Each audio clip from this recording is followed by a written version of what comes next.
ఎన్టీఆర్ జిల్లా తిరువూరులో అంతర్జాతీయ మాదక ద్రవ్యాల వ్యతిరేక దినోత్సవం సందర్భంగా భారీ ర్యాలీ నిర్వహించారు. ఈ ర్యాలీకి విద్యార్థులు, మెడికోలు పెద్ద సంఖ్యలో హాజరయ్యారు.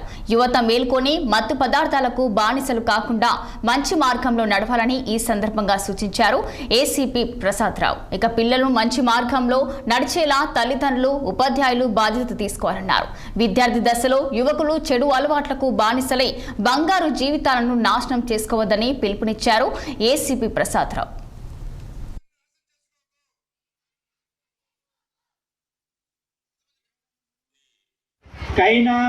కైని గుట్కా సిగరెట్ తాగడం వల్ల చూశారు కదా, అతని యొక్క ఏంటి గొంతు అనేది క్యాన్సర్ వచ్చి పోయింది.